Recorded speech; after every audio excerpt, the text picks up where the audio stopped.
We're starting off tonight with the best story of its kind ever written.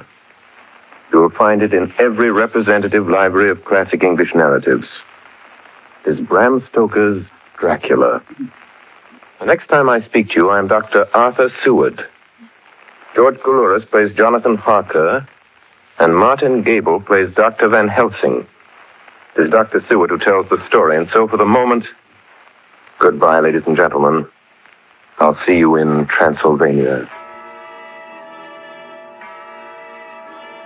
The Mercury Theatre on the Air presents Orson Welles as Count Dracula in his own version of Bram Stoker's great novel, Dracula.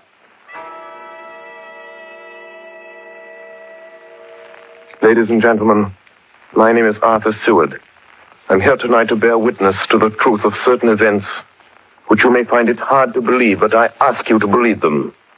I have here certain documents, telegrams, clippings from the press of the day, memoranda, and letters in various hands. All needless matters have been eliminated, so that a history almost at variance with the possibilities of contemporary belief may stand forth as simple fact. I present you first with excerpts from the private journal of Jonathan Harker. I, Jonathan Harker, lawyer's clerk, article to Peter Hawkins, Esquire of Exeter, England, am writing this journal in the hope that if misfortune overtakes me, it may one day come to the eyes of those who love me. I set out from London on the last day of April to visit one of our clients in Eastern Europe. On May the 3rd, I arrived in Budapest and came after nightfall to Klausenburg on the borders of Transylvania. At Bistritz, there was a letter of welcome for me from our client, informing me that his carriage would await me at the Borgo Pass. It was signed, Dracula.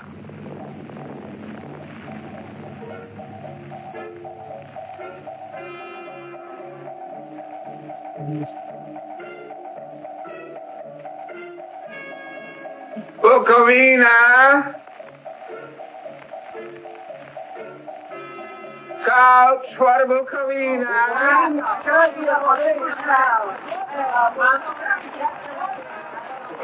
The road was rough, but still we seemed to fly over it with feverish haste.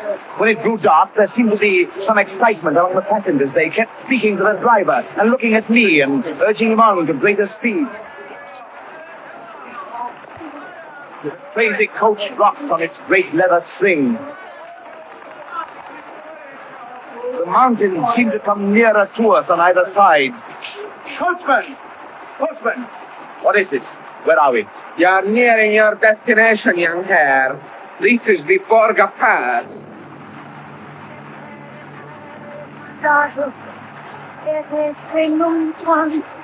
There were black, rolling clouds overhead, and in the air the heavy, oppressive sense of thunder.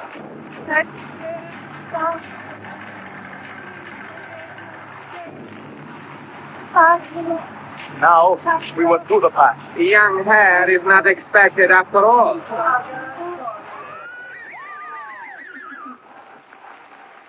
You are early tonight, my friend. A caleche with 4 horses are drawn up beside us. Let me help you, sir. The coachman smiled, and the lamplight fell on a hard-looking mouth with very red lips and sharp-looking teeth, as white as ivory. We began to move. I looked back. The coach and its load of passengers had vanished from sight. We swept into the darkness of the pass. I struck a match. It was within a few minutes of midnight. And then a dog began to howl somewhere far down the road. The wind was rising, moaned and whistled through the rocks, and the branches of the trees clashed together as we swept along. It grew colder and colder still, and fine powdery snow began to fall. The baying of wolves sounded nearer and nearer, as though they were closing round us from every side. We kept on ascending, always ascending. The howling of wolves was growing less. Presently, it ceased altogether. And just then, the moon broke through the black clouds. I saw around us a ring of wolves running alongside the carriage. In silence, with white teeth and lolling red tongues, with long sinewy limbs and shaggy hair. Welcome to my house. I must have fallen asleep. A carriage had pulled up in the courtyard of a vast ruined castle. The coachman was nowhere to be seen. Welcome to my house. Come freely, go safely, and leave something of the happiness you bring. Count Dracula? I am Dracula. Face was strong, very strong, aquiline. The mouth, so far as I could see under the heavy mustache, was fixed and rather cruel-looking, with peculiarly sharp white teeth. You hear them, Mr. Harker. The wolves? The children of the night, as you say, Mr. Harker. The wolves. Listen. Come now. There are many things you must tell me tomorrow. Of England and of the estate there you have purchased for me. Yes. The estate is called Carfax, I believe. Yes, that is so. But now I will detain you no longer. You will find your room in readiness. And I advise you not to leave it during the night.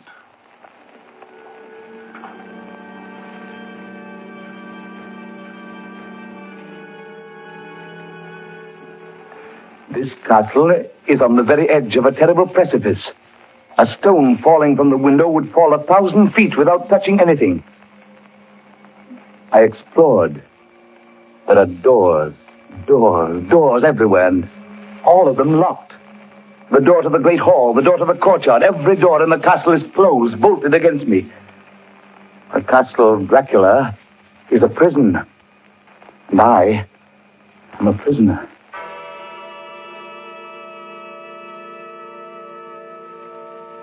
The next night, I couldn't sleep. So after a few hours, I got up and, lighting my candle, I placed my shaving mirror on the dressing table and was just beginning to shave. You seem restless, Mr. Harker. I hadn't seen him, although the reflection of the glass covered the whole room behind me. I turned to the glass again. I could see him over my shoulder, but there was no reflection of him in the mirror. It was blank. I started and cut myself on the side of the throat. The blood was trickling down my neck. Count, my mirror! Blood. Wipe the blood from your face, Mr. Harker. And take care how you cut yourself. It is more dangerous than you think in this country.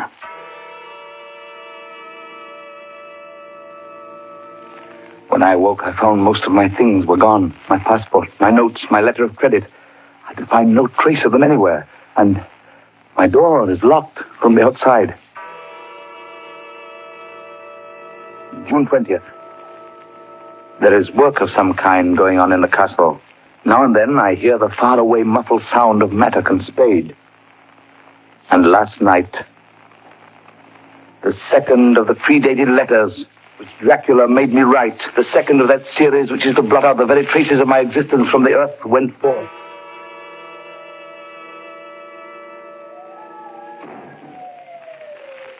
Count Dracula.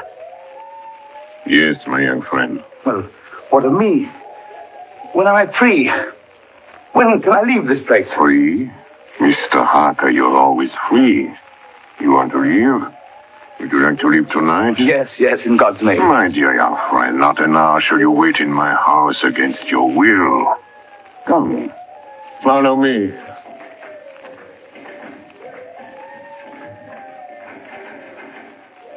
The door seems to be bolted. How strange. The door is locked. Well, in God's name, open it. As you will, Mr. Harker. You English have a proverb which is very close to my heart. Welcome the coming, speed the parting guest. Good night, Mr. Harker. Shut the door! Shut the door! I tell you, shut the door! Shut... The door is shut, Mr. Harker. I take it you will remain.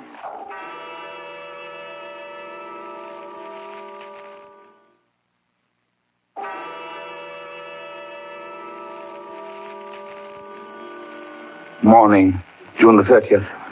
These may be the last words I ever write in this diary. Oh, God preserve my sanity. I have never seen Count Dracula by day. At sunrise, at the first cockcrow, he is gone. I do not understand these things. I only know that the wolves obey him, and that he is a man with hair on the palm of his hands, with sharp teeth, and no blood in his face. He casts no shadow. He cannot be seen in a glass. and he moves like a bat across the sheer face of the castle walls. He eats no food and is mortally afraid of the crucifix. As I write this, I hear in the courtyard the rolling of heavy wheels and the cracking of whips. And there is in the passageway below a sound of heavy boxes being set down. Boxes shaped like coffins. And I know what they hold. The boxes are filled with holy earth from the chapel beneath the castle. It is the last box being nailed down. And now I hear the heavy feet trampling again. The door shut. The chains rattle.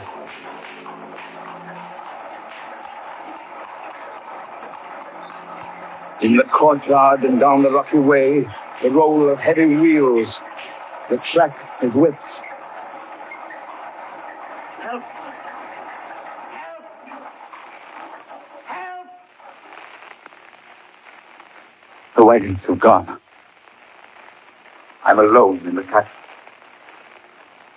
I'm alone in the castle. I'm alone in the castle. I'm alone. I'm alone. I'm alone. Ladies and gentlemen, this is Dr. Seward. Mr. Harker's journal terminates at this point. I now present in evidence a clipping dated August 8th of that year from the Yorkshire Telegraph from our correspondent in Whitby. One of the greatest and suddenest storms on record is experienced here today. The weather has been somewhat sultry, but Saturday evening was fine. The band was playing. The piers were crowded with holidaymakers. The wind fell away entirely during the evening, and there was a dead calm. There were but few lights at sea. The only sail noticeable was a foreign schooner under full canvas, which was seemingly going westward. A little after midnight came a strange sound from over the sea, and high overhead the air began to carry a strange, faint, hollow booming. Then, without warning, the tempest broke.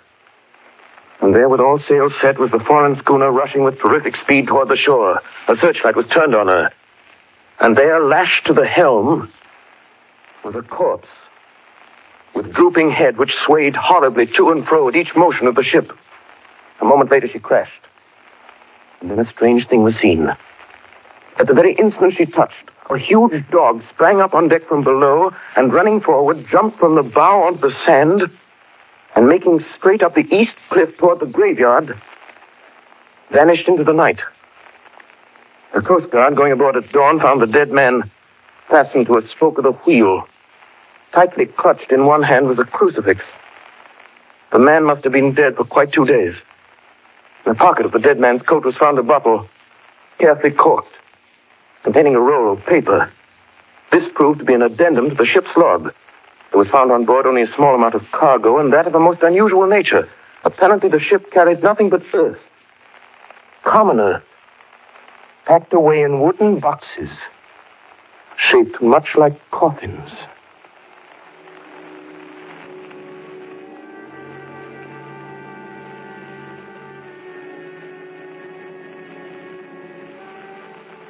Log of the Demeter, July 6th. Finished taking in cargo, a queer cargo, boxes of earth.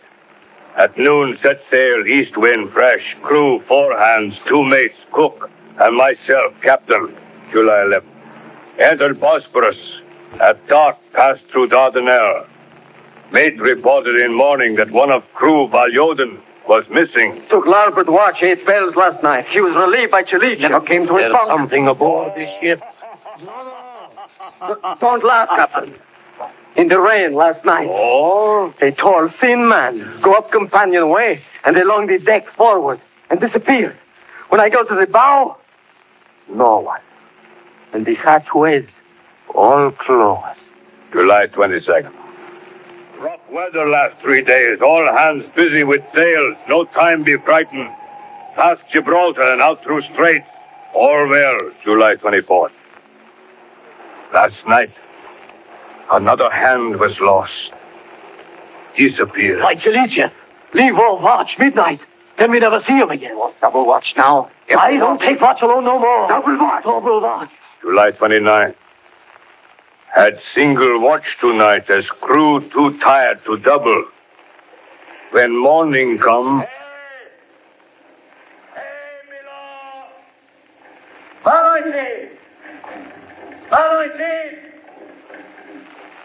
Is Banoisin below? Punishing God like the others, like all the others. Mate and I have agreed to go armed henceforth, July 30th. Last night, we are nearing England. Weather fine. All sails set. The man in the Washington stairs was missing. Both missing. Now, only self and mate and one hand left to work ship. August 3rd. 2 days of fog and not a sail sighted. At midnight, I went to relieve the man at wheel, and when I got to it, found no one there. It's here. I know it now. I saw it. Like a man, tall and thin and ghastly pale. It was in the bows looking out. I gave it the knife, and my knife went through it. What? Empty as air. What is it? What are you talking about? It's here, and I'll find it. It's in the hold. In one of those boxes of earth. I'll unscrew them one by one and see. And see. He is mad. Stark raving mad. It's no use my trying to stop him.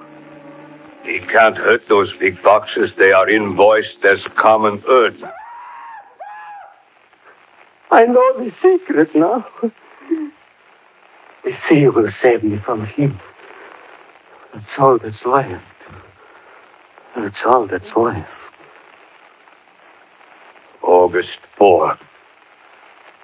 I am all alone on my ship.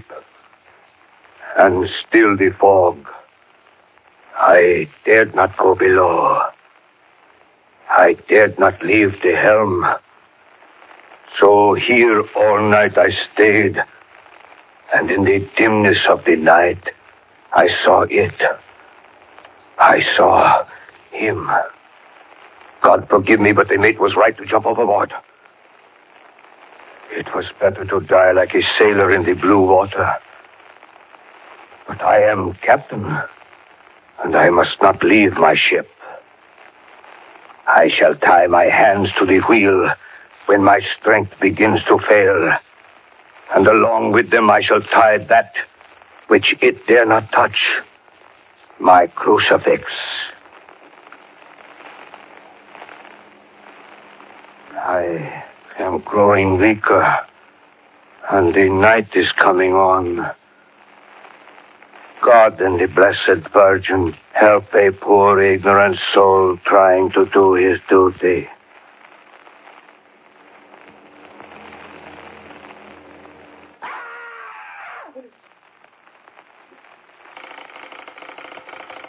Telegram, Seaward, Earthfleet, to Van Helsing, Amsterdam.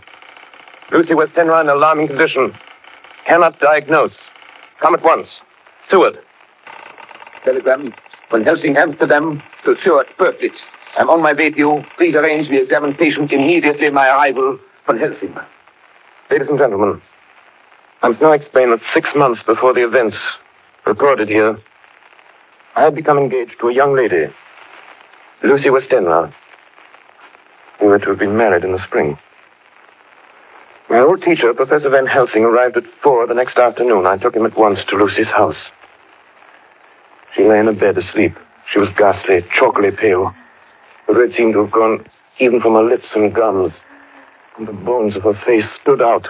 Young is bad. Very bad. She must have blood or she will die. Yet she is not anemic. The qualitative analysis of her blood gives quite normal condition. It is strange. I do not like to think how strange. Look! My God, her throat, look! The black velvet band that she always wore had dragged up a little and showed a red mark on her throat. Just over the external jugular vein were 2 punctures, not large, but yet wholesome looking. The edges were white and worn looking. Well? Well, what is it, Professor? What's wrong with her? Speak frankly. You can tell me the worst. I wish I could, Stuart. I wish I could. But I do not dare. Won't you tell me anything? I will tell you this. Your young lady is in a danger greater than death. You must believe me. If you leave her for one moment and harm befalls, you will not sleep easy thereafter.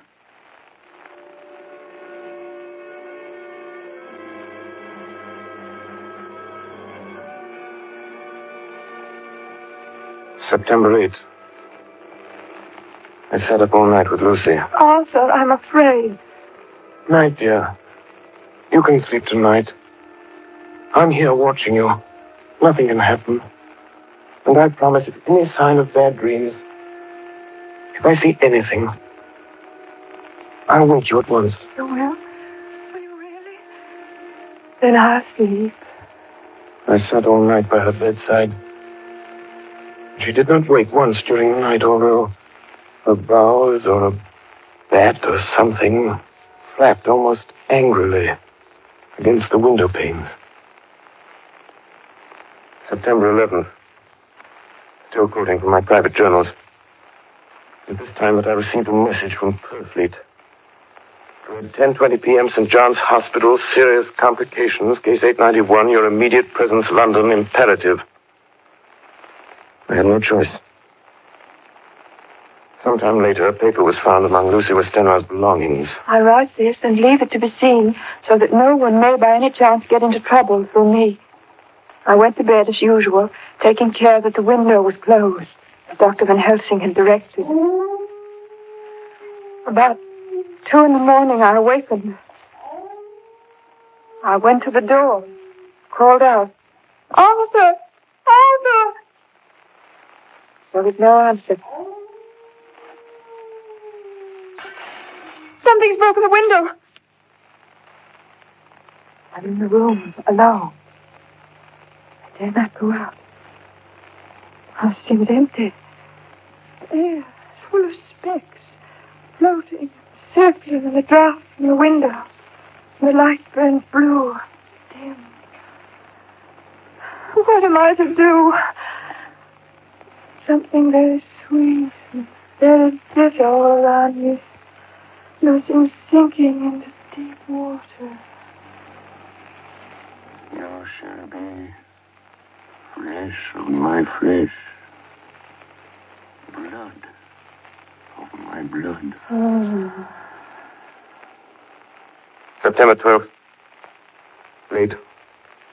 Only resolution and habit can let me make an entry tonight. We found her sprawled on the floor. There was a draft in the room from the broken window. Her throat was bare, showing the 2 wounds, looking horribly white and mangled. We are too late, my friend. We have failed. God's will be done. She's dying. Yes. She's dying. Stay beside her. It will make much difference, mark me, whether she dies conscious or in her sleep.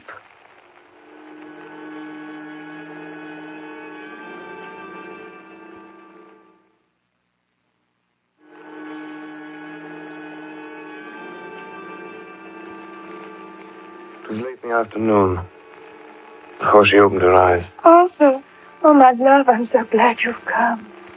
I took her hand and knelt beside her. Her breath came and went like a tired, peaceful child's. And then the light from the setting sun fell on her face, and then, insensibly, a strange change came over her. Her eyes grew suddenly dull and hard. Her breathing was heavy. The mouth opened, and the pale gums drawn back made the teeth look large and sharp. Arthur, oh, my love, I'm so glad you've come. Kiss me. Bend down and kiss me. Not for your life. Not for your living soul and her. Lucy! She's dead. Poor girl. It was peaceful at last. The end. Not so. It is only the beginning. Wait and see.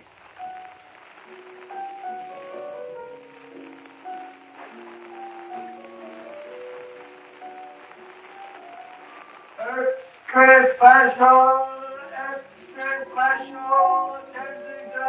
The Westminster Gazette, September 25th. A Hempstead mystery. The Kensington Horror, the stabbing woman, and the woman in black are vividly recalled to mind by a series of events that have taken place recently in the neighborhood of Hempstead. Several cases have occurred of young children straying from home or failing to return from their playing on the heath. In all these cases, the children have given as their excuse that they have been with a beautiful lady who offered them chocolates. In each case, the child was found to be slightly torn or wounded in the throat. The wound seemed such as might be made by a rat or a small dog.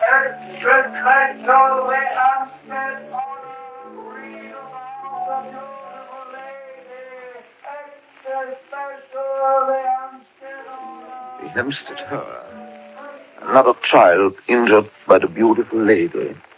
We have just received intelligence that another child missed last night was only discovered late in the morning. It has the same tiny wound in the throat. Well, Stuart, what do you think of that? You mean to tell me, my friend, that you still have no suspicion as to what poor Lucy died of? Nervous prostration, following great loss and waste of blood. And how was the blood lost or wasted? You are a clever man, my friend, and a good doctor. But you do not believe that there are things that you cannot understand. You are wrong, Stuart. Are you aware of all the mysteries of life and death? Can you tell me why in the pampas there are bats that come at night and open the veins of cattle and horses and suck dry those veins? How in some islands of the western seas there are bats which hang on trees all day, and then when the sailors sleep on deck because it is hot, flit down on them, and then in the morning are found dead men, as white as Miss Lucy was? I understand none of these things. Up to tonight, Stuart. If you dare to come with me, perhaps then you will understand. September 29th. Before dawn. Now it is done. And I would sooner die 1,000 deaths than live again through what I did this night. We will spend the night, you and I, here, in this churchyard where Miss Lucy is buried. We enter the tomb, then we open the coffin. You shall yet be convinced. Take care, Van Helsing. Miss Lucy is dead, is it not so? Then there can be no wrong to her, but if she's not dead... With some difficulty, we found the Westenra tomb. I took up my place behind a yew tree. On one side of the tomb, Van Helsing on the other. I was chilled and frightened. Suddenly, I saw something moving between two yew trees. A dim, white figure which held something at its breast. The figure stopped. I could not see the face, for it was bent down over what I saw to be a fair-haired child. There was a sharp little cry, such as a child gives in sleep, or a dog as it lies before the fire and dreams. Then the thing saw us. She drew back with an angry snarl. The lovely, blood-stained mouth grew to an open square. Whatever her face meant death, I saw it at that moment. Then suddenly she turned and vanished in the direction of the tomb. The child is not harmed. We leave him in a safe place where the police find him. There's more to do. Come. Now we were in the tomb. But in the coffin, the thing lay. Like a nightmare of Lucy, the pointed teeth, the blood-stained mouth. Van Helsing never looked up. From his bag, he took out a book, his operating knives, a heavy hammer, and a round wooden stake, some 2 or 3 inches thick, sharpened to a fine point, and hardened over a fire. Stuart! The life of this unhappy woman is just begun. When she become what you call undead, there comes with the change the curse of immortality. She cannot die, but must go on age after age, adding new victims. Because all that die from the preying of the undead become themselves undead and prey on others.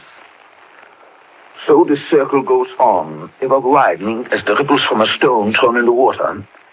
But if this lady, this undead, be made to rest as true dead, then the soul of the poor lady whom we love shall be again free. Tell me, what am I to do? Take this stake in your left hand, the hammer in your right. Yes? Place the point over the heart. Yes? Then, when I begin the prayer for the dead, in God's name strike. Are you ready? Now, Domine Jesu Christe, Fili Dei vivi, Cium manus tuas ex voluntate Patri.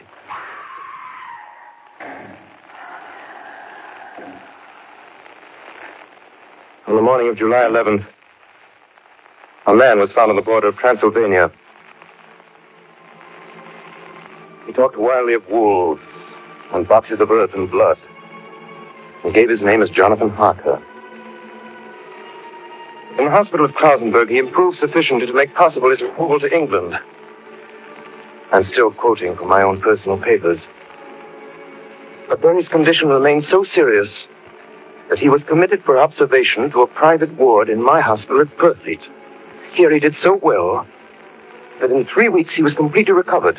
It was during this time that his wife, Minna Harker, brought to the attention of Dr. Van Helsing and myself the journal that her husband had kept while a prisoner in the castle of a certain Count Dracula in Transylvania. I have before me the record of a meeting that took place in my study in Purfleet, transcribed by Minna Harker. October 1st. Meeting again soon after 8. Jonathan next to me. Dr. Seward opposite to Van Helsing at the head of the table. My friends, there are such things as vampires. Had I known at first what now I know, one so precious life had been spared to many of us who love her. The vampire which is amongst us is of himself so strong that he can direct all the elements. The storm, the fog, the thunder. He can command all the meaner things, the moth and bat, the owl and the fox and the wolf. How then are we to begin our strike to destroy him? How shall we find his place? And having found it, how can we destroy? My friends, it is a terrible task that we undertake. To fail here is not mere life or death. If we fail, we become as him.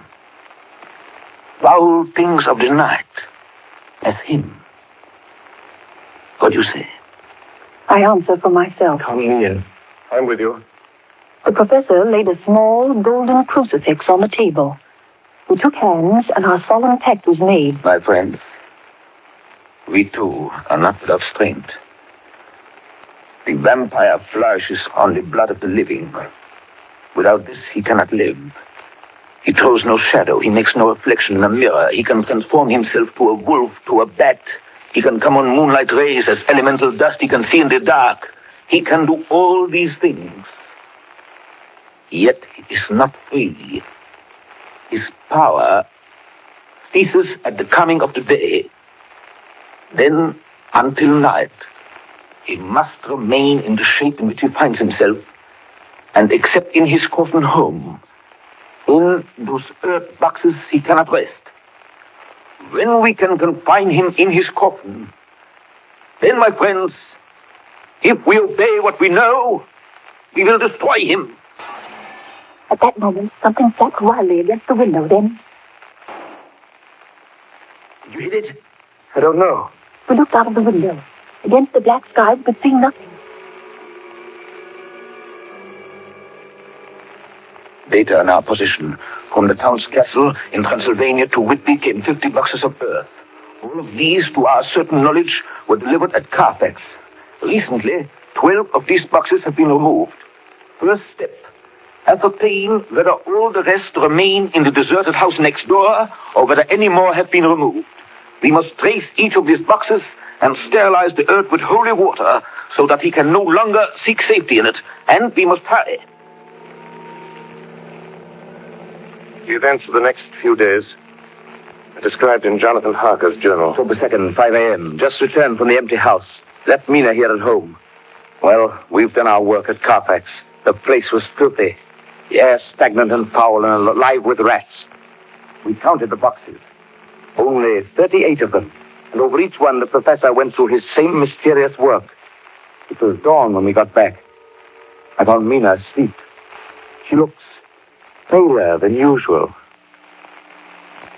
October 2nd. Soon after they left, I fell asleep. I remember hearing the sudden barking of the dogs.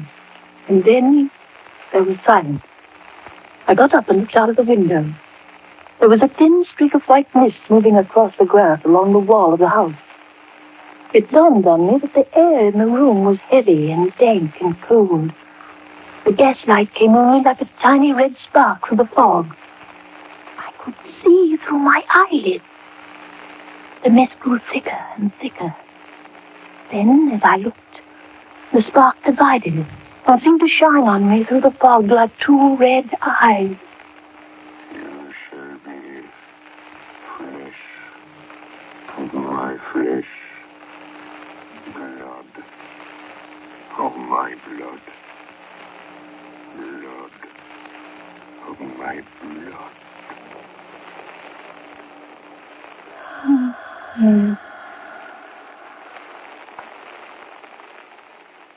October 2nd, 8 p.m. They're on the track. 12 boxes were delivered last week to an empty house at 347 Piccadilly.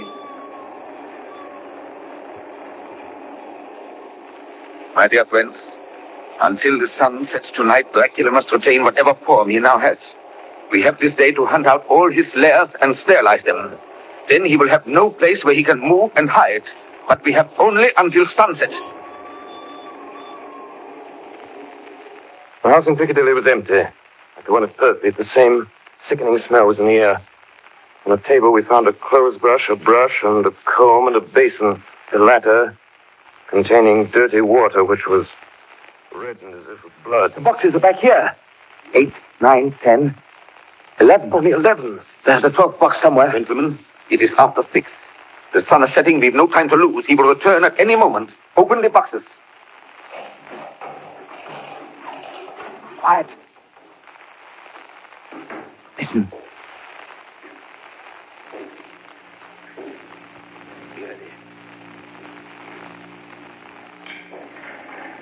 It is he! The window! You waste your bullets, gentlemen. You think you baffle me? You with your pale faces all in a row like sheep in a butcher's. You think you've left me without a place to rest. But I have more. And time is on my side. The one you love is mine already. I have known her. Already my mark is on her throat. Flesh of my flesh. Blood of my blood. She is with me always. Over land or sea.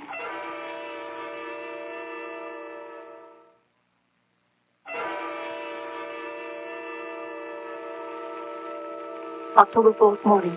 Another meeting in the study of Perkins. We must find that last remaining box, gentlemen. We must find it.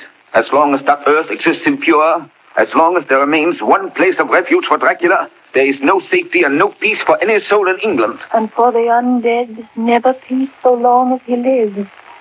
Blood of my blood. Blood of my blood. Mina, how do you know that? Quiet. With me. With me always. Over land and sea. Mina, darling, how did you know that Dracula said those... I don't know. The words just came. Strange. There are times when somehow I feel that I'm with him. At sunset? Yes. Just at sunset. And again at sunrise. Dr. Van Helsing, if I could... If at that time you... Have you the courage? Courage for what? What do you mean? Dr. Van Helsing here will question. I will question her, yes. In a state of hypnosis. The one you love is already mine, he said. She is with me always, over land or sea. Ah, Count Dracula, Perhaps she will betray you if she is really with you, this one we love. Who knows? If she is really with you over land or sea. Blood of my blood. Mina. Yes. Answer me, Mina. Are you with him? Yes. I am with him. Where are you? I do not know. It is all dark. What you hear? The lapping of water. I can hear it on the outside. Then you are on a ship. Yes. What else do you hear? There is the creaking of an anchor What you chain. doing? Still. Oh, so still. It is like death. It's like death. Here's a report from Matson Peabody, shipbrokers. Dated October 5th, according to Lloyd's list, the only sailing ship that left for the Black Sea yesterday was the Tsarina Katrina, bound for Varna. Some hours before she sailed, a man came alongside, all in black, driving a cart with a great box in it. This he lifted down single-handed and carried below. No one remembers having seen him after that, as heavy mist came up over Doolittle Dock until sailing time. The rest of London Harbor remained completely clear. Our plans are made. The average sailing time from London to the Black Sea is 3 weeks. We can travel overland to the same place in 3 days. We shall be there waiting for him when he arrives. October 15th, arrive Varna about 5 o'clock. Mina seems stronger.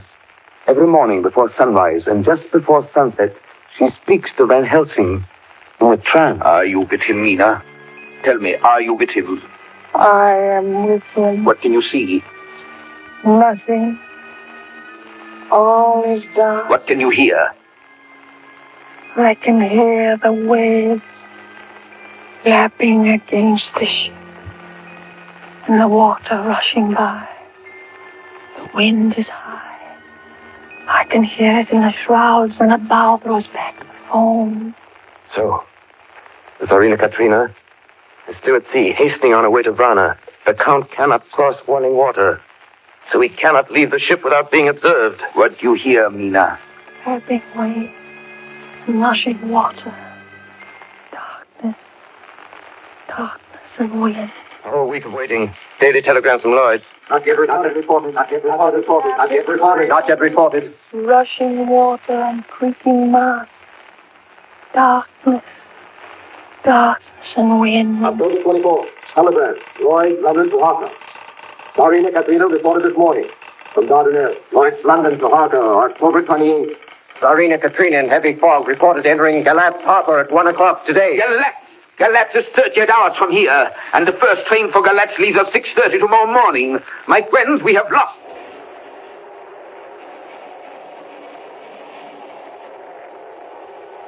I am with him. I can see nothing. Nothing. I can hear men's voices calling in the roll and creak of oars and monarchs. I can feel the air blowing upon me. October 29th, evening. We are due between 2 and 3 in the morning, but already at Bucharest we are 3 hours late. Something is going on. I can feel it passing like a cold wind. I can hear far off some true sounds. Men talking in strange tongues. Tears falling water in the howling waves. There's another sound. A queer sound. Like Like what? Speak, Mina. Speak, I command you. I command you to speak.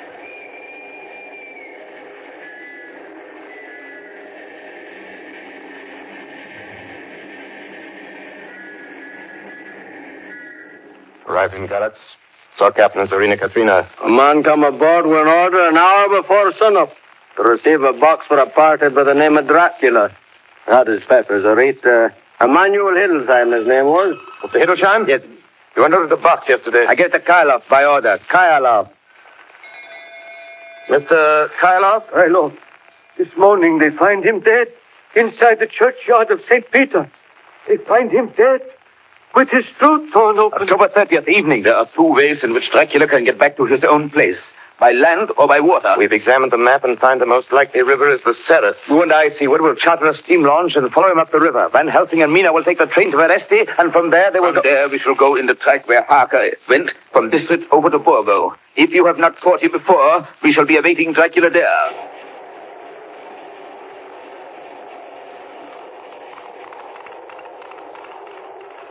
October 31st. We arrived at Veresti at noon, Van Helsing and I. Got a carriage here, and we start in an hour. Our enemy is still on the river. October 31st. We can run at good speed up the river at night. There's plenty of water, and the banks are wide apart. November 1st, evening. No news all day. We hear that a big boat went up the river before us, going at more than usual speed.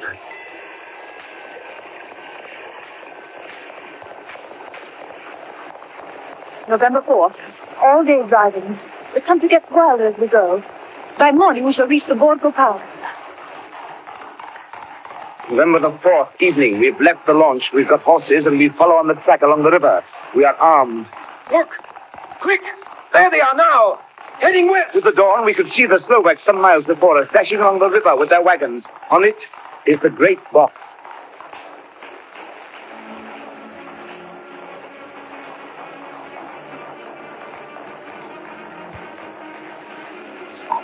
Late in the afternoon, we reached the Borgo Pass. Van Helsing! Look! We could see a long way all around us. Far off, beyond the white waste of snow, was the river like a black ribbon curling. Between us and the river, not far off, came a group of men, mounted Slovaks hurrying along. In the midst of them was a wagon which swept from side to side. On the wagon was a great box. We see two horsemen following fast, coming from the south. Now the horsemen are not more than a mile behind. Now the wagon is quite close here. We can see the great box swaying crazily. Now they are almost upon us.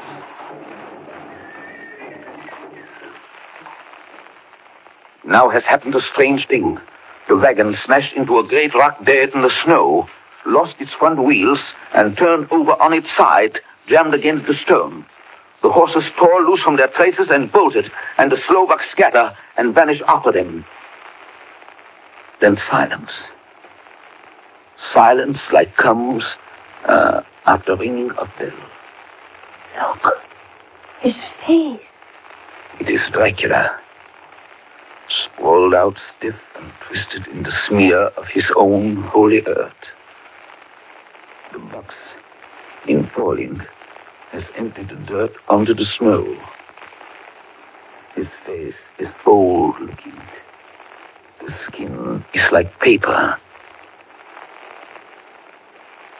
Dr. Seward, there's no time. Look at the sun. Sunday. In 1 minute there is darkness and he is forever lost to us. Have you the stake of wood and the hammer? Yes. Now, Seward, pray for us. Kneel down and pray. Harker, the stake of wood over his heart. Be not afraid, Harker. Do not look into his eyes. The hammer. Now, Harker, strike. Strike. Flesh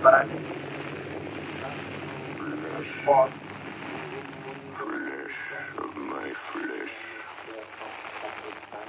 Guilt of my guilt. Death of my death. Speak and be manifest in the instant of your master's peril. Elements of darkness. Rain. Evil winds. Mist. And mold. And tempest. Strike! The others couldn't. But somehow I can hear him speaking behind his eyes. Claw, wing, tooth, scale, tissue of flesh, death of my death, dead and undead. The hand of the living is over your master. Console him, my children. This instant is no longer than the space between two heartbeats. But the night is not here, and I am lonely. Come to your master, my children. Beguile him now in the instant of his peril. Beguile him with the sound of your names. Claw, wing, tooth, scale, tissue of flesh. Strike, Harker, strike! There is one very dear to me who has not answered. My love. Mina. There is less than a minute between me and the night. You must speak for me. You must speak with my heart. Give them to me! Jonathan, give them to me! They're stake of wood and a hammer! I shall never forget that moment. The look on poor Mina's face as she stood there, the angry scar standing out on her throat, her eyes like living coals in the last red of the sunset. She had torn the stake and the hammer out of my hands with the strength of an animal. Mina, do you know what you've done, woman? You know what you've done to us? You've released him, the evilest fiend. The sun. As we looked down at Dracula, the eyes saw the sinking sun, and the hate in them turned to triumph. Flesh of my flesh. Come to me, my love. Come into the night and the darkness. You have served me well, my love.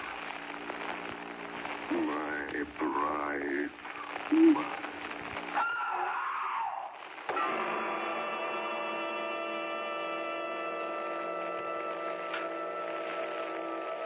Ladies and gentlemen, all the evidence in this case is now before you. I've added nothing. And to the best of my knowledge, I've omitted nothing that might help to throw light on the extraordinary events of the year 1891, which culminated on that terrible evening in the Borgo Pass. There remains only this one last report. When Mina Harker seized the stake and hammer from her husband, I believe she was under some form of hypnosis. She herself remembers nothing. But whatever influence was at work on her, she must, at the last moment, have rejected it. For at the exact instant the sun disappeared, it was Mina Harker who drove the stake through the heart of the thing that called itself Dracula. At that same instant, even as we looked, the wound on the side of her throat was no more. As for Dracula, before the scream of the creature had died from our ears, the whole body crumbled into dust and passed from our sight. In the final moment of dissolution, there was in the face a look of peace, such as I never could have imagined might have rested there.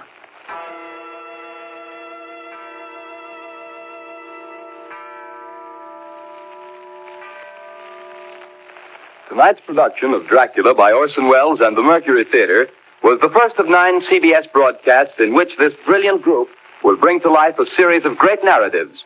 In the cast tonight, Dr. Van Helsing was played by Martin Gable, Jonathan Harker by George Coulouris, Dr. Seward by Orson Welles, the Russian captain by Ray Collins, the mate by Carl Swenson, Mina Harker by Agnes Moorehead, Lucy Westenra by Elizabeth Farrar, and Count Dracula by Orson Welles. Bernard Herrmann composed the original music and conducted. Dan Seymour speaking.